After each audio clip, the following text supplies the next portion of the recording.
Do I officially call you Bill? Call me whatever you want, dude. Does anyone call you William? Be careful. No, my mom calls me Billy. But she and my sister are the only two humans that are alive that are able to do that. Is it just like, does anyone call you Mr. Goldberg? In certain situations, yeah.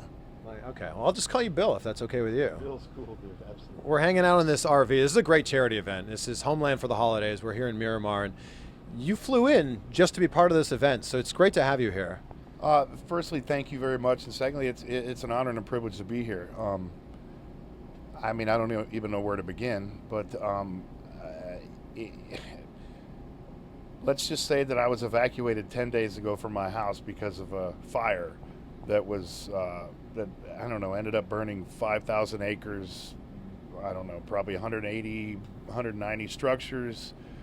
At the end of the day, a lot of lives, including mine, my animals, my wife, my son, and a number of people in our community were saved because of the first responders. So it's kind of ironic that I'm here doing what I'm doing. Yeah. But, you know, my mom lives in town, and, you know, Louie's a great friend of mine, and I'd like to do what I can for the people who protect our freedom, protect, you know, our lives every day. And, you know, who better to spend your time thanking than those people who keep you safe and who aren't pat on the back nearly enough.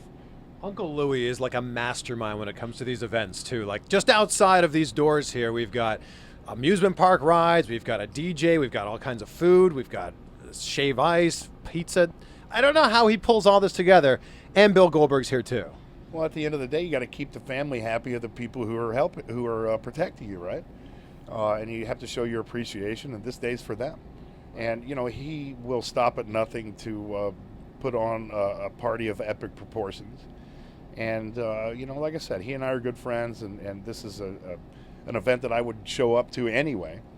But when you throw Louie in the fray, and you throw my mom lives 30 minutes from here into the fray, you know, it's a shoo-in. Is this the type of stuff, charitable work, that you've been doing since we last saw you in WWE? This is the kind of stuff I've been doing since, you know, I had the ability to do it. I'm very lucky. I've been afforded a lot of opportunities, and I've been surrounded by some great people. And unfortunately, not everybody is in that situation. And you like to spread the wealth, and you like to, you know, thank the people who work so hard for you and who are 90% of the time unseen and unthanked. And that's why I'm here, you know, because I care. I really do. And personal experience, you know, they save our lives. Is everything okay at your place in California? Yeah, the fire came only within a half mile of our house. Wow. Unfortunately, that half mile away was you know, at a local stables that killed over 50 racehorses. Wow. And so it was a very trying time, as it always is in California this time of year with the fires, and i.e., you know, during a certain time of year here with the hurricanes. I mean, it's the nature of the beast, and we wouldn't be in the position we are without the people who protect our lives. Yeah. I was so excited as a wrestling fan to see you return to WWE. It was a bit of a different Bill Goldberg, though. And what was the discussion that you had with Vince or with creative in coming back? What made you want to come back? My 11-year-old son named Gage is the only reason why I came back. It's well documented that I kind of left there with a little bit of a bad taste in my mouth, as did they have for me probably when I left. And time does well to heal wounds, and at the end of the day, I became a different person after I got married, and your priorities change, and you look at things a lot differently. And to be given the opportunity to go back and provide my family with an opportunity to kind of taste a little piece of what I did back in the day, it was a dream come true. Did you creatively, at 50 years old, being Goldberg and coming back after 13 years of not being there, it's a different story. It's not like a Ric Flair coming back, you know, who could do the woo and, you know, dance around and look as goofy as humanly possible and be entertaining people. Me, it's different, man. I got to come out and eat people alive. And at 50 years old, 13 years removed, it's a different story, you know. And things are things have been a little different in my life. I don't sit and eat 20,000 calories a day and train, 3 hours a day for 6 days a week. But I did for a certain period of time to get back. And it's physically impossible to be 300 pounds anymore at 50 years old, 51 years old in 2 weeks. But you still are a beast, like at 50, almost 51 years old. You're a beast. Well, I appreciate it, man. It's all relative.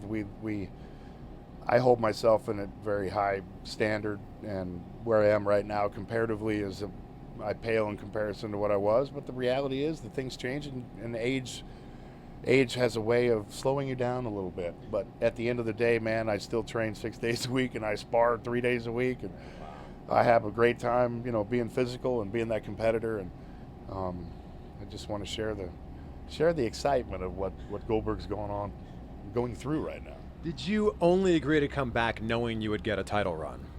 No, absolutely not. I only agreed to come back for one match originally. Wow. And I was actually going to lose that match. To Brock.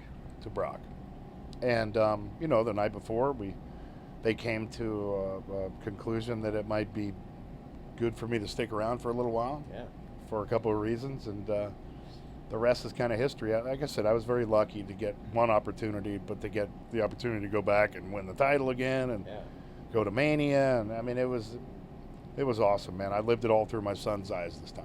Did you feel like you had to redo the WrestleMania 20 match with Brock? Like, obviously, you probably didn't get the reaction you expected to get from that match. Well, no question. I mean, but the reality is that things were a little difficult back then in a lot of ways. It was a compound, complex sentence of professional wrestling at that point. I mean, you had him leaving, you had me leaving, you had, the animosity that was publicly known that I had for the business, and it wasn't a good time, and the fans turned on us, and as well they should have, because why are they going to cheer for two guys who are out the door the next day?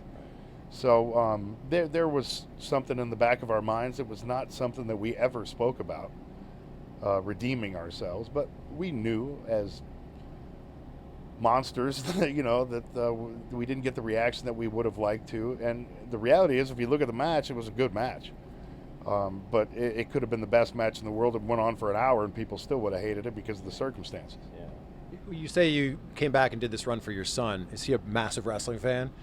Yeah, he was when I was talking about coming back, and he was during, and it's kind of out of the household now a little bit. It's not something I concentrate on, and it's not a place we get on a private plane and fly every week and go on Raw. So it's kind of out of sight, out of mind with him a little bit. And, he's 11 years old. He's in baseball and football, and the kid's crazy. So, he still has an affinity for wrestling. There's no question about it. And if I ever did anything again, he'd be the happiest kid in the world. If he said to you, Dad, I want to be a WWE superstar, would you be cool with that? Next question. If he said to you, Dad, I want to be an NFL player, knowing what we know now about CTE, would you say that's okay? So you do whatever you want, man. Yeah. At the end of the day, you got to let your kids follow their dream as long as it's a realistic dream, and set their goals high and shoot for it, man. I mean, you can take all the precautions in the world. The reality is, it's a car crash every 18 seconds on the football field. Yeah. And you can't live your life wondering what could happen. You have to live your life. You have to actively participate. And you can take as many precautions as humanly possible. It's like getting in a car, driving down the street. You got to put your seatbelt on. You got to look, both ways before you cross. You got to be very cognizant of your surroundings. It's the same thing in the football, on the football field. And preparation and proper teaching is key. So we'll see what happens when that comes. But there's been times in WWE or in wrestling when you concussed yourself, right? Yes, many times actually. How many? Oh, I can't count. I have no idea. I did it a couple times when I went back last year. You came to the ring bleeding. Were you concussed in that moment? Oh, I was, yes. I think if you would have listened to my promo at that point, you would have known I was concussed, because I started over 3 times, and I still didn't know where I was, what I was talking about. But hey, at the end of the day, they asked me to be Goldberg, and the headbutt came with the package. So, who came up with the idea for your entrance? Because it is one of the most epic, memorable entrances in all of wrestling. I think it was organic, man. Doug Dillinger had a lot to do with it. Tony Schiavone had a lot to do with it. Bischoff had a lot to do with it.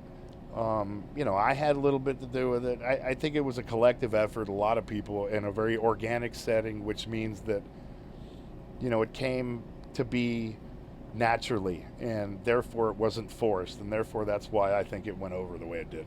Was there any time when you were preparing to debut in WCW that they thought of giving you a different name?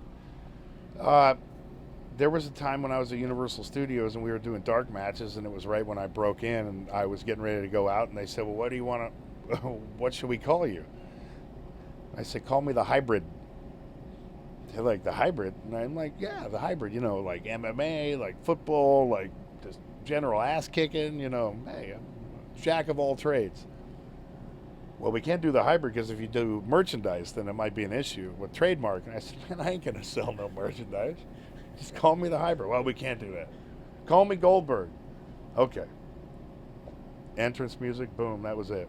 So that was it. With the entrance music that you still have? No, it was some random generic rock song? Generic whatever it was. I don't know. I was a nobody back then, and then guy goes, what's your finish? And I said, I don't have a finish. He goes, well, whatever you do, make it impactful.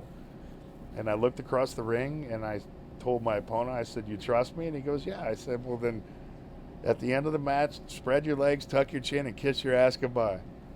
And he goes, okay. And I ran him over and I went to the back, and Jody Hamilton looked at me and said, whatever you just did, you do that every frickin' time that you go out there. And I said, well, that's easy. It's a football tackle. I think the key to your spear is you don't let up.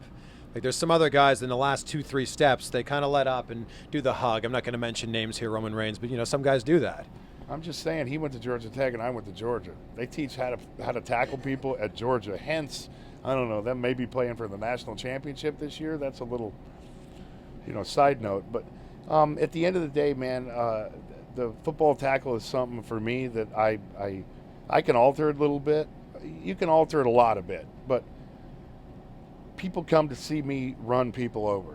And True. If that's my true trademark move, then I'm going to do it better than anybody. And I'm sorry, but I played pro football for a little while, and I think I know how to tackle somebody. So if I can't do that move, then there's a lot wrong with my background. But I try to accelerate in the last couple steps. Is there anyone that does it close to you? Edge, Roman, Rhino? Who has the most powerful of those guys, or anyone else doing it? I'm going to be perfectly honest with you. I don't watch them. I don't know. I haven't sat there and gone, oh, this one's the best, that one's the best. I mean, this guy jumps and that guy leaves his feet and this guy does it. Man, I don't know. I really don't know. Well, with what you want to do in the ring, looking authentic, with the football background, with the MMA background, do you work particularly stiff in the ring? I think that's an understatement. Yeah. Are you the stiffest? No. Look at a match between Scott Steiner and myself back at Fall Brawl. I don't know where it was, but anytime Scott Steiner and I got in the ring together, it looked like, Godzilla versus, Mothra, King Kong, just killing each other, and we did, and that was those were the best matches because you're into the moment, you're fully immersed into what's going on as opposed to acting like you're doing something. Yeah.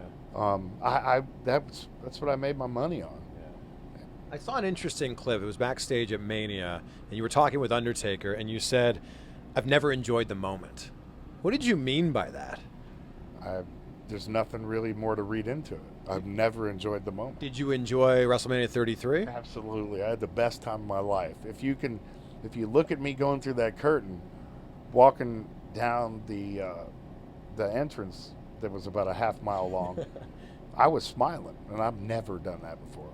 You can look at every single match that I've ever had. When I walked through that curtain, I've never smiled one time, not once. I was always Godzilla. I was always,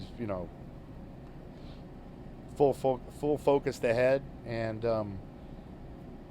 I had to. That was my last time, and I couldn't let my career go by without at least taking advantage of the ability to step back and remove myself from the process and kind of look at it from the outside in. I looked at it from my son's perspective. I tried. and it was fun. I had a great time. That's for sure the last time we're going to see you wrestle. Well, there's no for sure in anything in life. You know Anything could happen in the WWE. You never know. I mean, you really don't. I ain't dead yet, and I ain't even close. So as long as I got 2 arms and 2 legs and I can still do my thing, man, then, you know, never say never. You're if it ended, if you didn't work another WWE match, are you okay with 33 being your last match and losing? Oh, absolutely, man. It's a fictitious business. It's not based upon losing and winning and losing, you know, as far as your worth is concerned. So, yeah, I had a great time. I have nothing to be ashamed about, and I provided my family with a moment, man. And that's, as a father, you know, that's all you can ask. If you were to return, who do you think would be next? Oh, I mean, Reigns would have to be the guy. I mean, there's no question about it. I mean, I like him and everything, and